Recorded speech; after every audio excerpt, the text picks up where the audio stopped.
देखिए, दिल्ली में भारतीय जनता पार्टी की सरकार की तैयारी है, लेकिन सीएम पर अब तक सस्पेंस कायम है। मुख्यमंत्री के नाम पर भारतीय जनता पार्टी अब तक फैसला नहीं कर पाई है।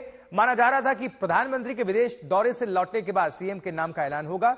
अब प्रधानमंत्री लौटकर दिल्ली आ चुके हैं और ऐसे में बीजेपी में मंथन का दौर काफी तेज है। दूसरी तरफ आम आदमी पार्टी के सत्ता गंवाते ही अरविंद केजरीवाल के खिलाफ मुश्किलें बढ़नी शुरू हो चुकी हैं। देखिए, अब अरविंद केजरीवाल के सीएम रहने के दौरान उनके आवास के रिनोवेशन पर करोड़ों रुपए के खर्च को लेकर अब सीवीसी ने विस्तृत जांच के आदेश जारी कर दिए हैं, जिसको लेकर अरविंद केजरीवाल की मुश्किलें यहां से काफी और बढ़ती हुई नजर आ रही हैं। 19 से 20 तारीख को शपथ ग्रहण समारोह हो सकता है। उसके पहले आम आदमी पार्टी में काफी हलचल, क्योंकि अरविंद केजरीवाल की मुश्किलें कम होने का नाम नहीं ले रही है सीवीसी की जांच। अब दिल्ली में अरविंद केजरीवाल के खिलाफ मुश्किलें बढ़नी शुरू है। केंद्रीय सतर्कता आयोग ने बीजेपी के शीश महल के आरोपों को लेकर विस्तृत जांच के आदेश दे दिए हैं। इसी बीच अब इस मामले में नवंबर से ही सीवीसी के आदेश पर जांच चल रही थी और शुरुआती रिपोर्ट मिलने के बाद अब विस्तृत जांच का आदेश जारी हुआ है। यानी इस मामले में अरविंद केजरीवाल पर कानूनी संकट का नया शिकंजा कसता हुआ दिखता है। 14 अक्टूबर 2024 को ही विजेंद्र गुप्ता ने सीवीसी से इस मामले की शिकायत की थी। तो शुरुआती रिपोर्ट मिलने के बाद सीवीसी का नया आदेश और इसके मुताबिक अरविंद केजरीवाल फिर से मुश्किल में, उनकी मुश्किलें यहां से कह लीजिए और ज्यादा बढ़ोतरी। अरविंद केजरीवाल को लेकर क्या अपडेट है, ये बताएंगे अमित भारद्वाज हमारे साथ। हमारे सहयोगी, हमारे संवाददाता जुड़ चुके हैं। अमित, क्या हलचल है इस पूरे मामले को लेकर?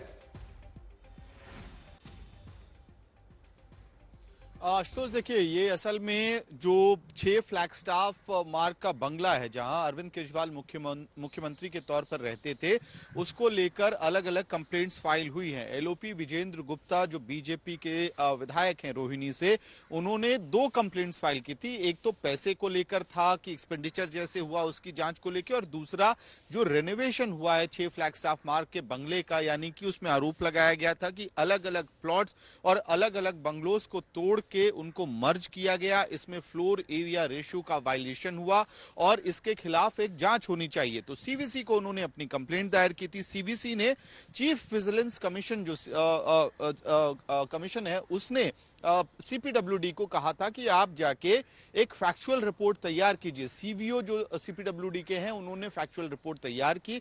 दिसंबर में इस रिपोर्ट को जमा किया गया था सीवीसी को, और अब सीवीसी ने 13 फरवरी को जांच के आदेश दे दिए हैं। यानी कि इस पूरे मामले में अभी इसको अगर और आसान भाषा में समझे कि विजेंद्र गुप्ता ने अपनी कंप्लेंट दायर की, सीवीसी ने उस कंप्लेंट पे कहा कि फैक्चुअल स्टैंड क्या है ये पहले पता कर लिया जाए सीपीडब्ल्यूडी से। सीपीडब्ल्यूडी की विस्तृत रिपोर्ट सबमिट होती है और सीवीसी ने अब कहा है जांच कीजिए।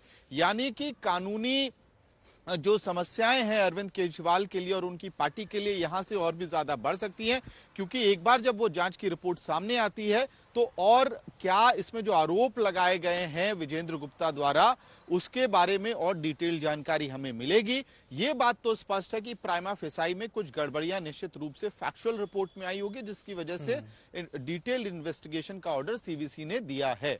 आम आदमी पार्टी क्या कह रही है अमित इसको लेकर? अरविंद केजरीवाल या उनके सहयोगियों की तरफ से कोई प्रतिक्रिया आई है इसको लेकर?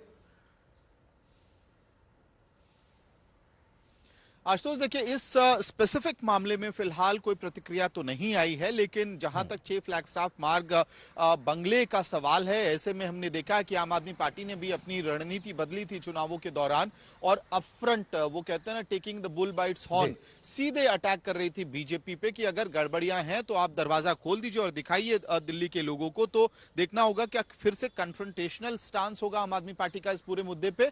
वो आज जैसे जैसे दिन पड़ता है तो वो तस्वीर साफ होगी। अमित, आप जुड़े रहिएगा, दोबारा आपका हम रुख करेंगे।